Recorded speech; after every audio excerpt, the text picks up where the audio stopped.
Hello, and welcome to the FirstEnergy Corp First Quarter 2025 Earnings Conference Call. As a reminder, this conference is being recorded. It is now my pleasure to turn the call over to Karen Saget, Vice President of Investor Relations. Please go ahead, Karen. Thank you.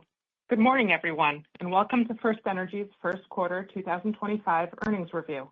Our Chair, President, and Chief Executive Officer, Brian Tierney, will lead our call today, and he will be joined by Jon Taylor, our Senior Vice President and Chief Financial Officer.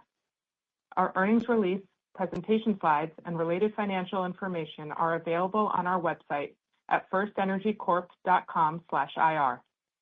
Today's discussion will include the use of non-GAAP financial measures and forward-looking statements, which are subject to risks and uncertainties.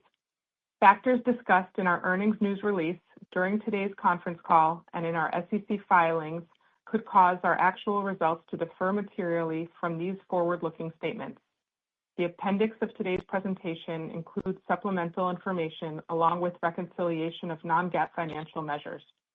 Please read our cautionary statement and discussion of non-GAAP financial measures on slides 2 and 3 of the presentation. Now it's my pleasure to turn the call over to Brian. Thank you, Karen. Good morning, everyone. Thank you for joining us today and for your interest in FirstEnergy. We're off to a strong start this year with results that reflect solid execution on our regulated strategies, robust capital investments, and financial discipline. We're on track to meet our 2025 core earnings guidance we provided in the fourth quarter call. Today, we will review our financial performance and highlights for the quarter, provide updates on regulatory and legislative matters, detail some growth opportunities, and review the value proposition we offer shareholders. For the first quarter of 2025, the company delivered GAAP earnings of 62 cents per share, compared to 44 cents per share in 2024. Core earnings for the first quarter of this year were 67 cents per share, a significant improvement over 49 cents in the first quarter of last year. Core earnings benefited from execution across our regulated businesses, including the impact of base rate cases that were approved last year in Pennsylvania, West Virginia, and New Jersey, as well as a return to more normal weather for the first quarter of this year. In addition, the team did a nice job of managing operating expenses in the first quarter. O&M is in line with our plan, slightly lower than last year, and leadership continues to pursue further cost reductions. Consistent with our plan, we implemented organizational design changes in the first quarter aimed at creating a more sustainable and efficient operating structure that moves management and decision-making closer to our customers, employees, and regulators. These changes, which allowed us to reduce headcount, involve flattening layers of management, consolidating functions, and better aligning work across the company. We are focused on becoming an agile and effective organization with continuous improvement as a part of our DNA going forward. Jon will provide more details later in the call. Our investment program is on track, and we are making positive impact on system reliability and resiliency. In the first quarter, we invested more than $1 billion in our system through our Energize 365 capital program. This is an increase of 15% compared to last year. We remain confident in our plan to deploy $5 billion of customer-focused investments this year, an 11% increase compared to 2024, as well as the $28 billion of investments in our plan through 2029. We are pleased to make these investments that will deliver value and reliability improvements to our customers. Our refreshed and experienced leadership team is now in place, and they are bringing new energy to the company. Together, we are committed to executing our strategies, meeting our commitments, and making FirstEnergy a premier electric company. Reflecting our confidence, last month the board approved a 4.7% increase in our quarterly dividend. Subject to continued board approval, the new quarterly payment of 44.5 cents per share equates to an annual rate of $1.78 per share. This represents an increase of 11% in annual declared dividends since 2023. Moving to slide 6, I'll discuss current regulatory and legislative activity. First, in Ohio, we are pleased that our base rate case is progressing. Last month, our Ohio companies and various interveners filed responses to the independent audit report that was published in late February, and public hearings were held earlier this month. We initiated settlement discussions in the base rate case and hope to continue those through the pendency of the case. Hearings are scheduled to begin on May 5th, and we look forward to the case proceeding expeditiously. On the legislative front, there has been a tremendous amount of activity in Ohio with House Bill 15 and Senate Bill 2. We expect legislation to be sent to the governor in the May or June timeframe that will provide a transparent and predictable regulatory structure for Ohio utilities. Key provisions of the House and Senate bills include establishing multi-year rate plans with forward test years, which we view as constructive. We have been in active discussions with the governor, legislators, and other policymakers to offer perspective on certain aspects of the legislation. As it makes its way to being a final bill, our focus is on ensuring a reasonable transition to the new regulatory framework. In New Jersey, we recently reached a settlement in our infrastructure investment program, Energize New Jersey, which was approved by the BPU yesterday. The plan includes investments of $335 million over 3.5 years, of which approximately $202 million have formula rate treatment. It includes capital investments in grid modernization, system resiliency, and substation modernization work that is designed to upgrade JCP&L's distribution grid in targeted neighborhoods with an expansion of smart grid technology. We are pleased to move forward with these investments, which are included in our capital plan. Turning to slide 7, there are a number of opportunities for continued growth in our regulated footprint. In West Virginia, we are preparing our integrated resource plan, which is due by the end of this year. The IRP covers a 10-year period and includes new load forecasts for the state, as well as our proposals to address West Virginia's future generation needs. As we prepare for this filing, we continue exploring options to build new dispatchable generation in the state, which would allow for expanded growth and economic development.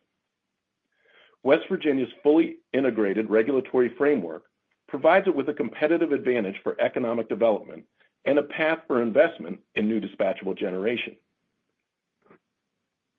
Under the existing regulatory framework, we would be prepared to make these investments to meet West Virginia's economic development aspirations. As I discussed in our last call, we remain excited about the data center development we are seeing across our footprint. Our plan through 2029 includes 2.6 gigawatts of data center demand that is active or contracted, with more in the project pipeline that would be incremental to our base plan. Earlier this month, Meta announced an investment of more than $800 million to build their new Bowling Green data center in our Toledo Edison service territory and is expected to come online by the end of the year. This data center will be optimized for Meta's AI workloads. The transmission capex associated with this facility is included in the current capital plan. In the first quarter of this year, we received 15 large load study requests for data centers representing approximately 9 gigawatts of load. 11 of these studies are for locations in Pennsylvania and Ohio. We have not experienced any slowdown of data center interest in our service territory. We are also excited about the significant growth opportunities for transmission investment. During the first quarter of 2025, the PJM board approved approximately $3 billion of investment for the Valley Link joint venture between FirstEnergy, AEP, and Dominion. We believe this innovative collaboration will enhance our competitiveness in future open windows. Our investment in Valley Link, which will be owned by FirstEnergy Transmission, recently filed for a forward-looking transmission rate at FERC, requesting a 10.9% base ROE with a 50 basis point incentive and a capital structure targeting 60% equity. The Valley Link investment, when combined with another $300 million recently approved for FirstEnergy subsidiaries, represents a new total company investment opportunity of approximately $800 million. Turning to slide 8. Today, we are reaffirming our 2025 core EPS guidance range of $2.40 to $2.60 per share, and we continue to target the top half of that range. This growth, when combined with our current dividend yield, represents a total annual shareholder return proposition of 10 to 12%, with potential upside through PE expansion. We are also reaffirming our 6 to 8% core earnings compound annual growth rate based on our $28 billion capital investment program through 2029. As you would expect in a fully regulated domestic business, our tariff exposure is de minimis, representing less than 0.2% on our $28 billion capital investment program. Proactive management of our supply chain since COVID has resulted in a diversified supplier base with little exposure to single-source suppliers. In addition, the majority of our operations and maintenance expense is labor, which has no tariff exposure. We expect any meaningful increases in our CapEx program to be driven by increased investment opportunity rather than supply chain pricing.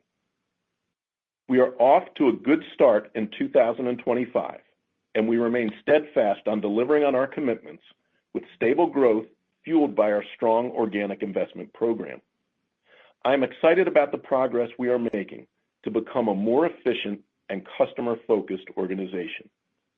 We are committed to executing our strategy, delivering value, and driving results. With that, I will turn the call over to John. Thanks, Brian, and good morning, everyone. We feel very good about the start to the year and our ability to deliver on our commitments with all of our key financial metrics through Q1 in line with, or in some cases, better than our plan. You can find more details on our results, including reconciliations for core earnings in the strategic and financial highlights document we posted to the IR website yesterday afternoon. Looking at our first quarter results, core earnings of 67 cents a share is a 37% improvement from 49 cents a share in the first quarter of last year. Our solid results reflect strong top-line revenue growth and financial discipline as a result of the capital investments we are deploying on behalf of our customers.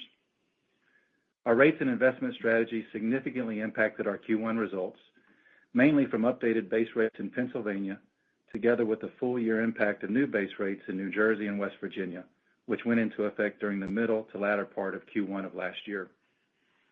Additionally, as I'll speak to in a minute, we continue to see the benefits of our strong formula rate investment program, reflecting solid regulatory outcomes that not only contribute to meaningful customer-focused investments, but also provide for solid regulated returns for our investors. This winter, weather impacts were on balance consistent with our normal expectations. By contrast, in 2024, temperatures were significantly milder than normal, with heating degree days 15% below normal. The return to a more typical winter in the first quarter of this year resulted in much stronger customer demand as compared to last year, with total customer demand increasing more than 4%, led by a 10% increase in the high-margin residential sector. On operating expenses, O&M was in line with our plan and 3.5% lower than last year, largely due to our continuous improvement and cost-saving initiatives across the company. Turning to our segment results for the first quarter, in our distribution business, core earnings increased 10 cents a share, reflecting new rates in Pennsylvania and stronger customer demand. As a reminder, in December, new base rates in Pennsylvania were approved for a net annual increase of $225 million beginning in January, which includes the recovery of deferred costs and additional maintenance expenses. In our integrated segment, core earnings also increased 10 cents a share, resulting from approved base rates in New Jersey and West Virginia in Q1 of last year, strong rate base growth of 19% in formula rate transmission programs, higher customer demand, and lower O&M. In the standalone transmission business, core earnings were 14 cents a share compared to 18 cents a share in the first quarter of 2024. Rate base increased 10% year over year, resulting from our Energize 365 investment program, but this was offset by the final quarter of dilution from the 30% interest sale of FirstEnergy Transmission to Brookfield, which closed in March of 2024. Finally, in our corporate segment, results improved 2 cents a share compared to the first quarter of 2024 due to lower financing costs associated with lower holding company long-term debt of approximately $760 million and lower average revolver borrowings of $450 million. Overall, we feel very good about execution against our plan, which resulted in an improvement in our consolidated ROE of 40 basis points since Q4, up to 9.8% on a trailing 12-month basis. Looking at the full year, we are reaffirming our 2025 core earnings guidance of $2.40 to $2.60 a share and targeting the upper half of the range. Our 2025 $5 billion investment plan is on track with capital deployment of over $1 billion in the first quarter. This is 15% above last year, with the majority of the increase in formula rate programs. Our investment program is funded with internally generated cash flow and utility debt issuances. As discussed on our Q4 call, we plan to issue approximately $3.6 billion of debt, of which $2 billion is new money to fund our capital programs. We completed the first of these transactions earlier this month, pricing $600 million of 5-year senior unsecured notes for Trans-Allegheny Interstate Line Company, or TRAIL, at a coupon of 5%, representing a 100 basis point spread to the 5-year Treasury rate. We continue to see strong investor demand for our debt offerings, reflected the attractive profile of our fully regulated diversified business combined with our strong balance sheet. And on financial discipline, as Brian mentioned, the team is very focused on driving more efficiencies and cost reductions compared to our $1.365 billion base O&M plan for 2025.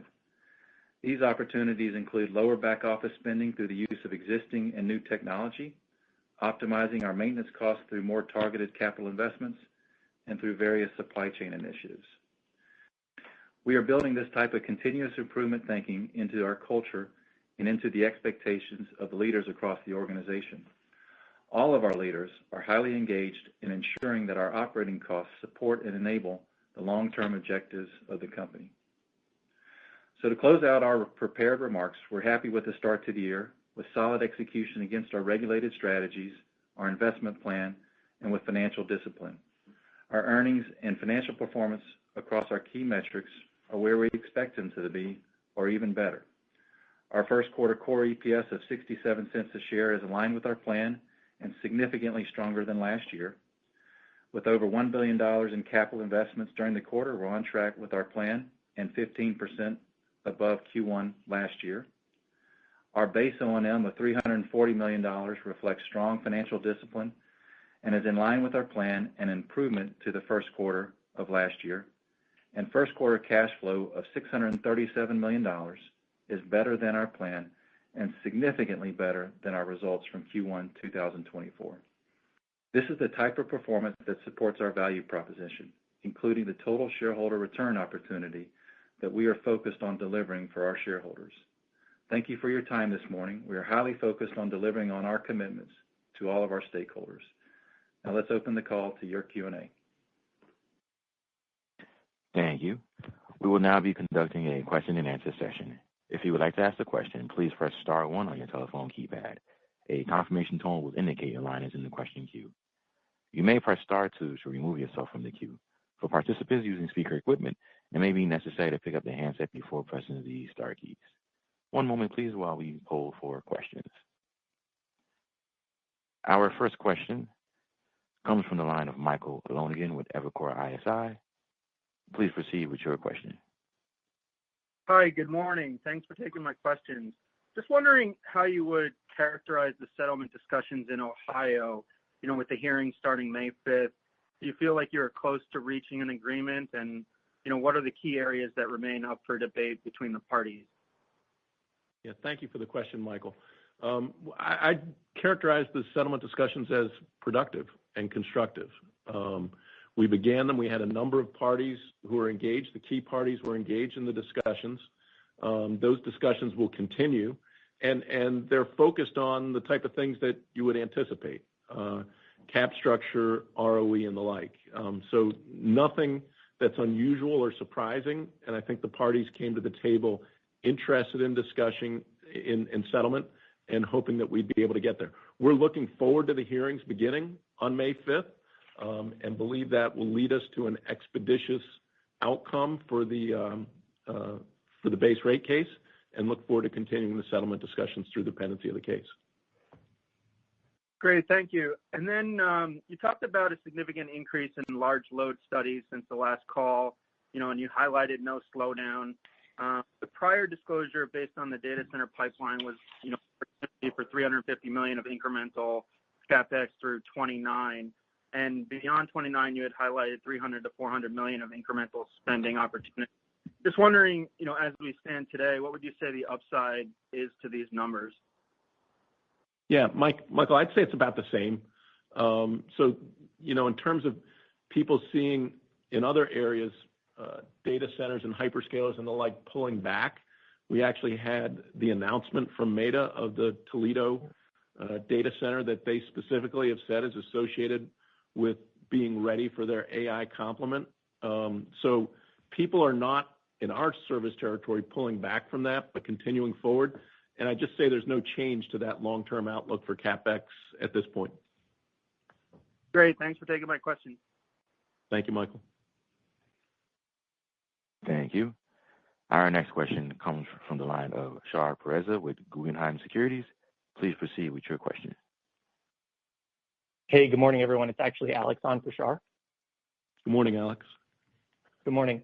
So just want to touch on the Ohio legislation. So you mentioned, you expect the bill to be sent to the governor in the May-June timeframe. Obviously, a lot of positive momentum behind these bills. But do you see one bill being favored over another, or do you see the bills getting combined into one or more as more of a likely scenario? And just sort of how should we be thinking about the overall process going forward? Thanks. Yeah, I can't say at this point, Shar. I think they are both moving forward. They've both been voted out of their respective chambers. And how leadership decides to handle that going forward, we still don't have any particular insight into.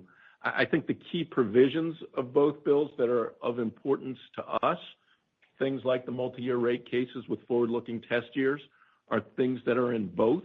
And our focus now is on moving from the current framework that we have that has base rate cases and EPS to the new framework that has the multi-year base rate cases with forward-looking test years, and trying to make that transition as smoothly as possible. Great, thanks. And just as a follow-up, should the legislation pass as is, and assuming you remain in ESP4, if the cap isn't unfrozen, how should we think about the timing of your next base rate case? And can you just talk about the different levers you can pull on to offset the potential impact of not having the cap lifted in the near term? Thanks. Thank you for that, Alex. So there are a couple things that could play out there. One is, of course, we would go back and try and seek to get the cap lifted. If that doesn't happen, we have opportunities to shift CapEx around, both within Ohio and to other jurisdictions until we can get in for a new base rate case.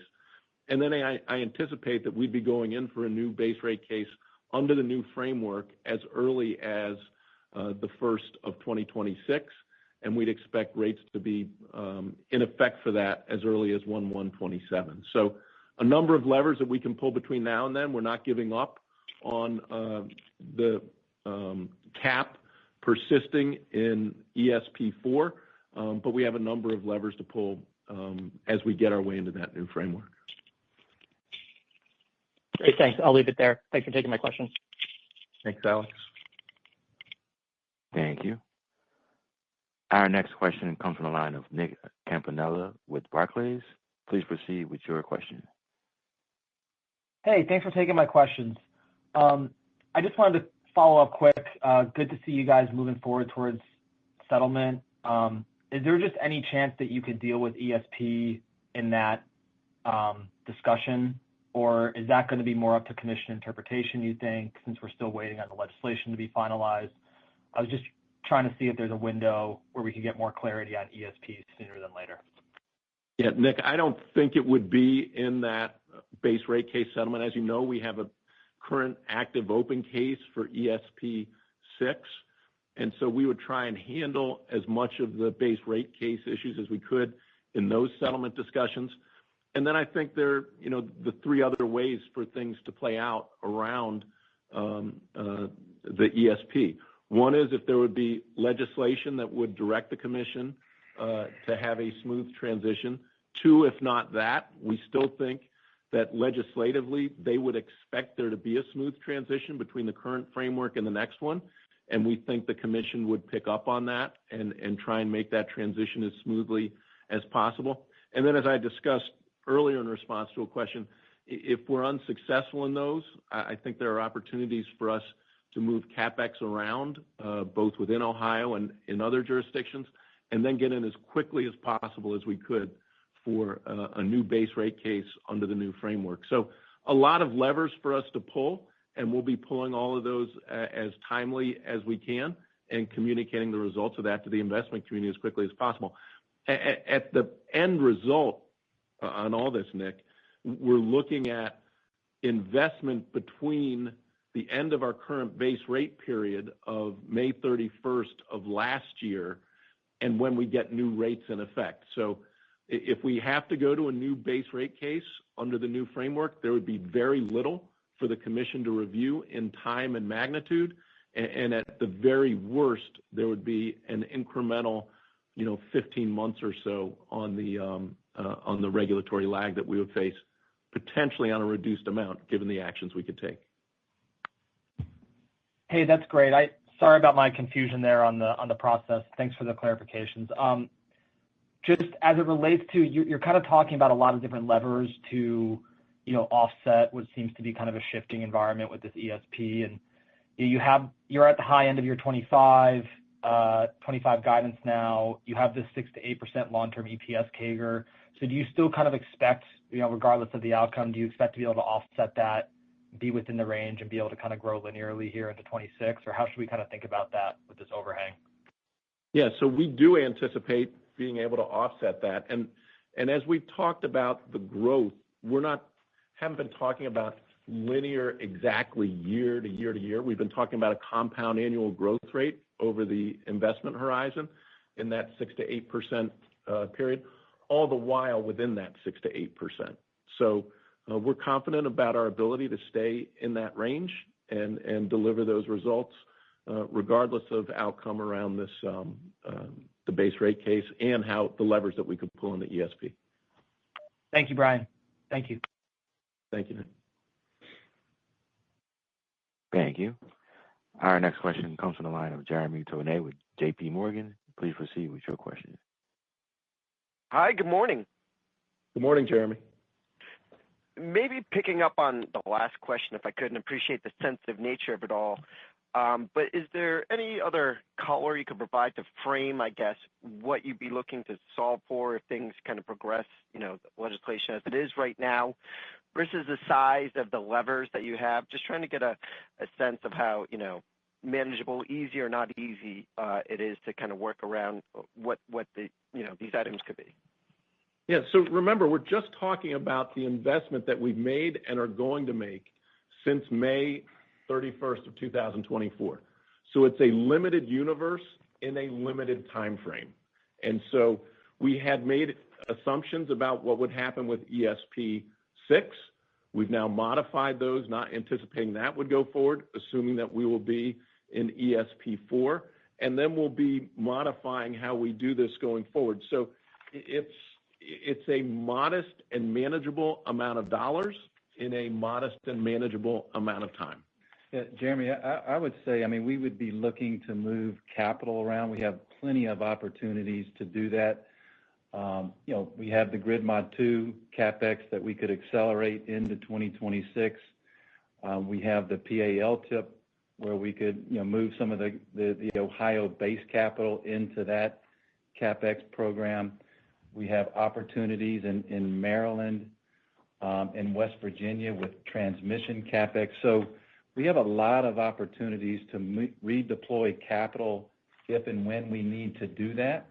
And if you go back and look at the history of what we've done over the last 2 years with our capital program, I mean, we've moved, a couple $300 million of capital around in a given year. So that's not something that we're overly concerned about at this point in time.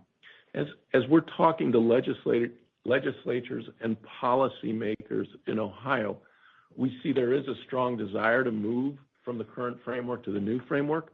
We're not seeing a signal from them that they don't want investment in Ohio, and that lends itself to a smooth transition, either through raising the caps in ESP4 or some other mechanism. So the signals we aren't getting is not don't invest in Ohio. It's we're changing how we're doing regulation in Ohio, and we've heard from everyone that they expect a smooth transition.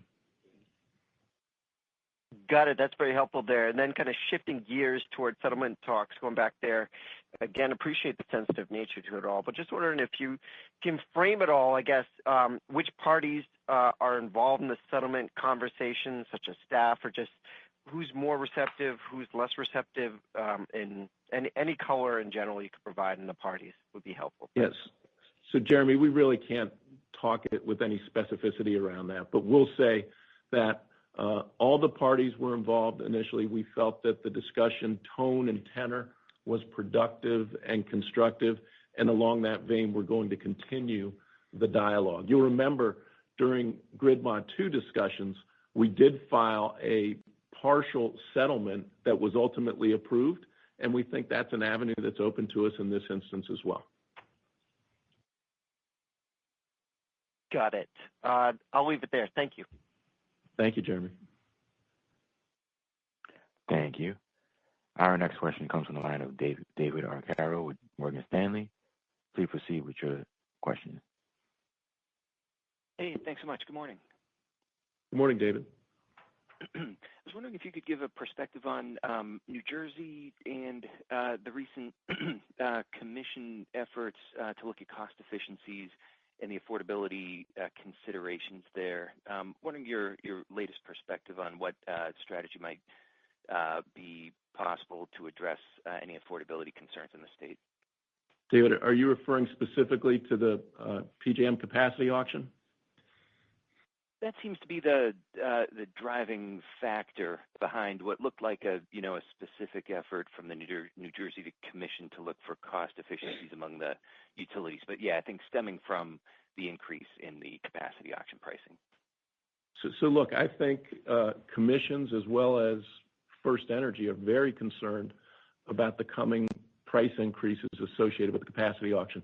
It would be one thing if the capacity auction pricing that we're facing was bringing new capacity, new dispatchable capacity to the market, and that customers were actually getting some value out of that. We don't see that as being the case. So we think that commissions and the company are going to do everything that we can to try and mitigate that impact on our customers. The commission yesterday in New Jersey asked us to go back and take a look with our in-state peers about how we could postpone the impact of those capacity auction price increases for the next 4 months. For the first 4 months, we're going to do that, and we're going to be as constructive and productive as we can in trying to make that happen. These price increases are real, and they have real impact on our customers, and we're so concerned about that.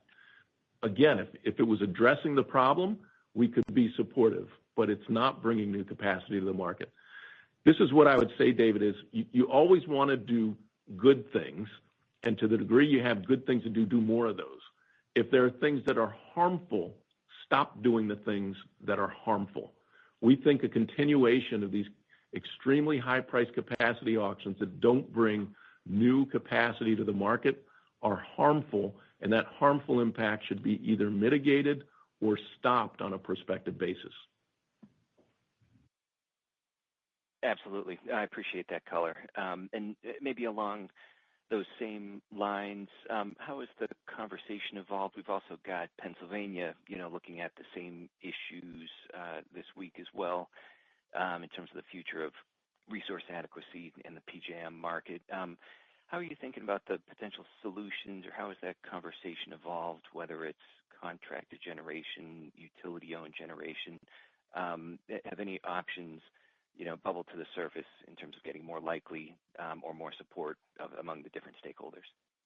Look, I think something that faces a lot of opposition wherever you raise it is a specter of re-regulation, putting the genie back in the bottle. I don't think that's a winner anywhere, and I think there are ways that you can address the resource adequacy problem without having to do that. Certain states have other models that we pointed to that work for adding new types of generation. New York has done that with NYSERDA and NYPA. You've seen Texas do that with their generation loan program. You've seen California do it for certain types of generation that they've added. So I think there are a number of models out there that work. I think the only way these problems are going to be resolved is by the states taking action themselves to address the problems for their own states. So I've recently spoken with Governor Shapiro in Pennsylvania and applaud his efforts to keep prices lower in the state of Pennsylvania. I see that Governor Murphy in New Jersey has also asked FERC to take action on this.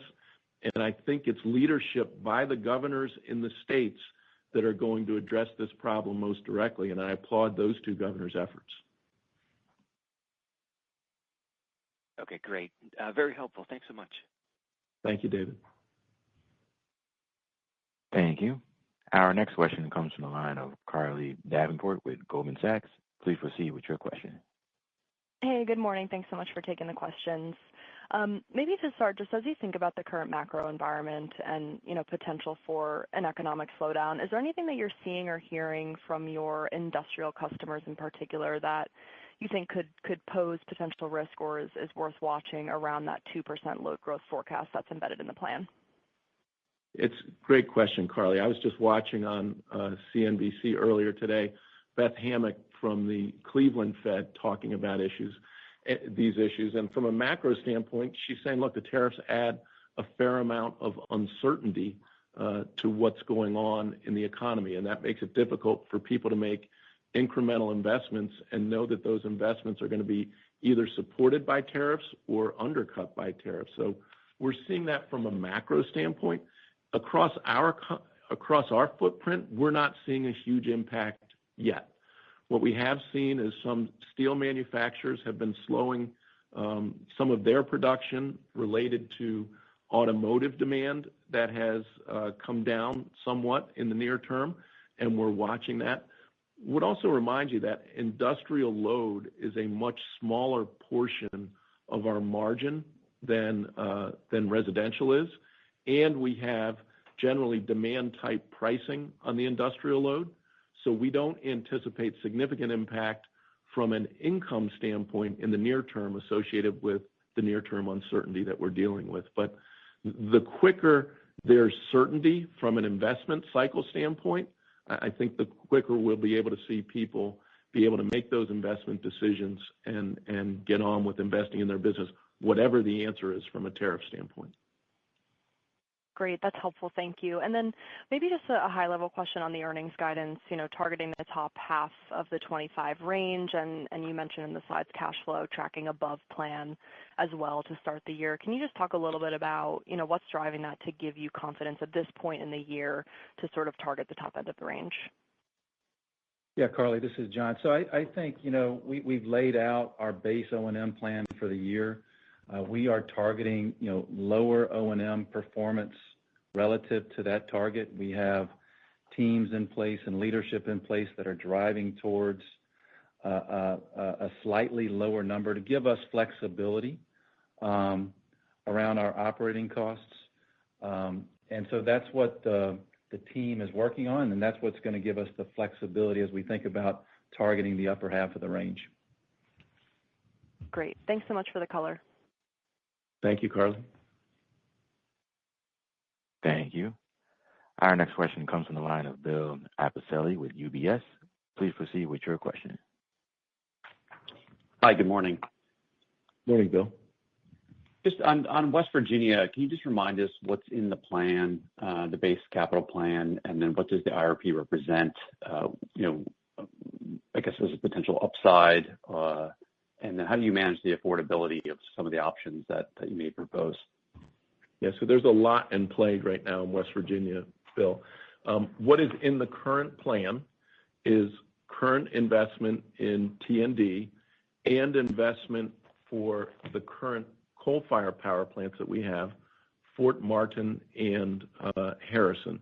Just so people understand, and there was people misreported, not the investment community, but the general press misreported on my comments in the last call. When we put in place the investments for ELG in those two plants, we had to put a terminal date on those plants when we made those investments and filings with the commission. For Fort Martin, that was 2035, and for Harrison, that was 2040. Investments in keeping those plans running through that period is in the current CapEx plan.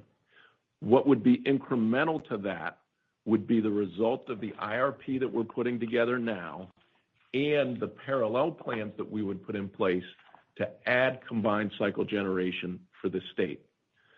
The range of what that could be in the scenarios is very wide.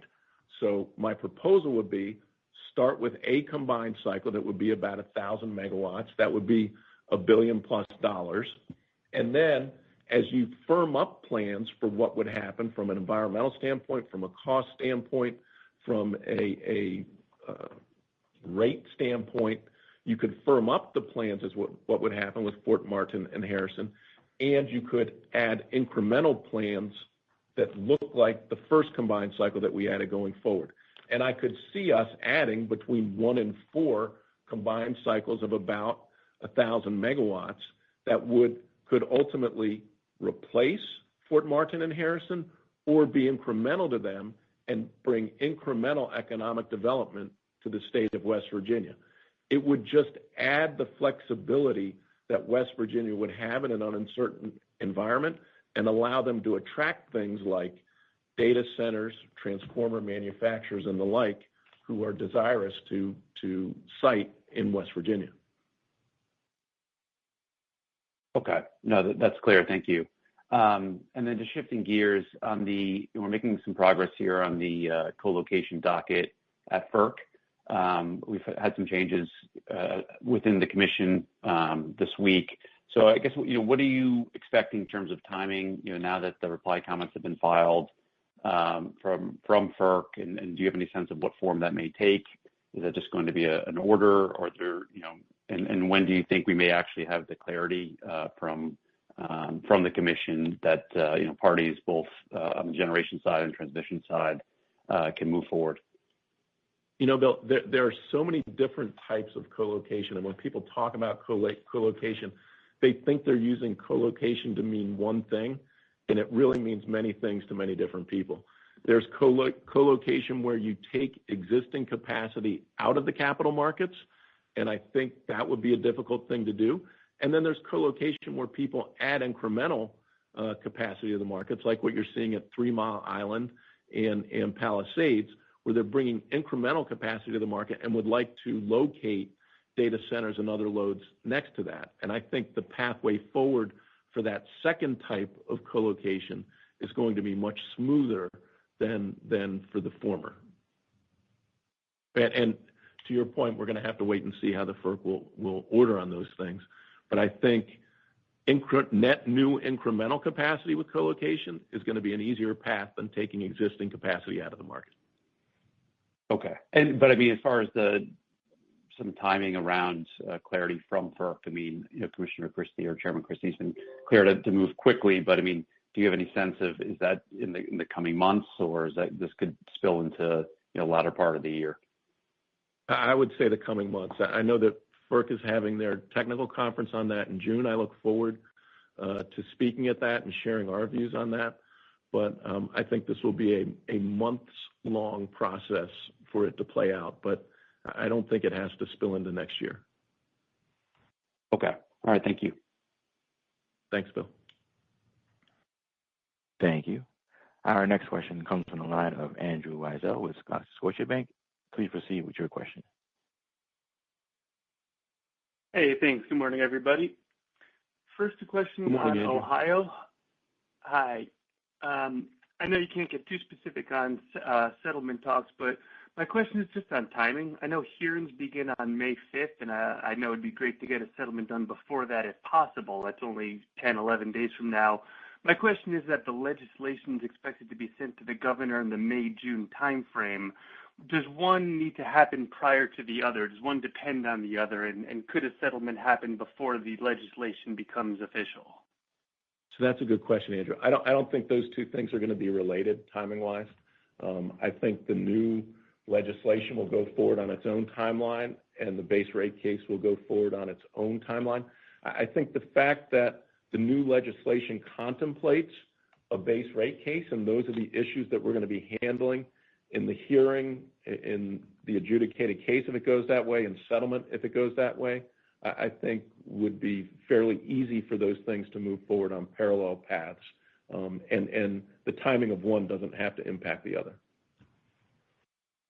Okay, great. My next question is industrial sales trends. You talked a little bit about this earlier, but I noticed in the quarter, the industrial group was down 3%. And really, if I look back over the past several quarters, it's been a downward trend.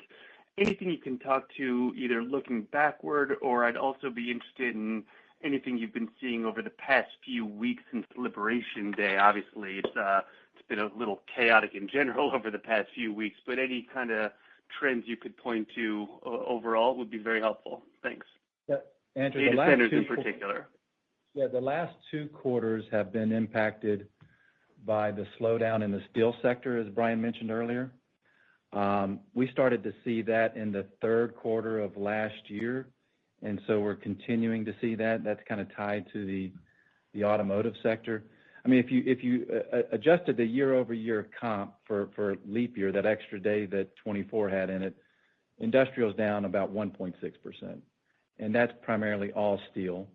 All the data centers that we had in our plan for 2025 are still on track, maybe a little bit delayed in terms of construction, and so some of that might push out a little bit, but they're still on track. They're still coming online, and so we anticipate some of the growth that we had anticipated in that industrial class to be more towards the back end of 2025. Okay, thanks. Good reminder on the leap day. Easy to forget that one. If I could just squeeze one clarifying thing in, the PJM transmission stuff for Valley Link and the 300, or I guess it was $800 million altogether for your company. Just remind me, was that already included in the CapEx plan, or is that incremental? Yeah, so a couple of things there, Andrew. The component that's associated with Valley Link is not in the CapEx plan because that's an investment that will be handled on the equity method. The $300 million is included in the CapEx plan. Okay, I guess I should have said, is that included in your financial plan? Yes. Okay, terrific. Thank you. Thank you, Andrew. Thank you. Our next question comes from the line of Anthony Crowdell with Mizuho Securities. Please proceed with your question. Hey, good morning, team. I wanted just 2 quick ones. One, if I follow up from Carly's question earlier, I think it was more towards the drivers that get you to the high end this year. Is that something I could bake in post 25 and maybe carry that through my forecast model? Well, yeah, I mean, listen, we're driving towards more efficient O&M. We're trying to build in some flexibility into the plan. We have a team of people working at that.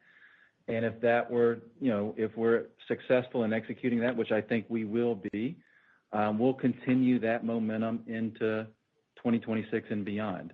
So that's kind of our target in terms of what we are aiming for in terms of a company. And I feel really good about what I've seen so far and the momentum that we have for this year.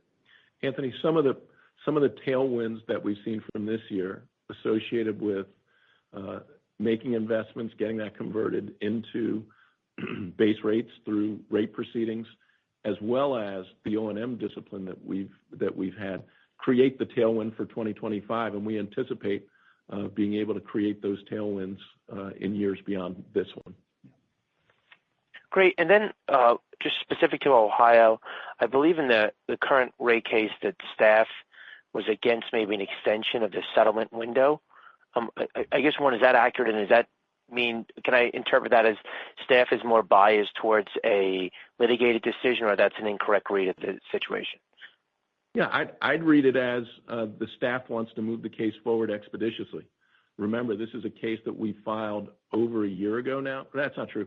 In May of 2024, I guess.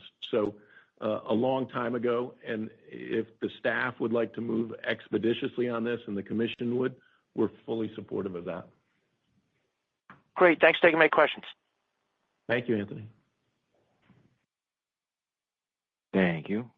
We have reached the end of our question and answer session. And ladies and gentlemen, this does conclude today's teleconference webcast. You may disconnect your lines at this time and have a wonderful day. We thank you for your participation.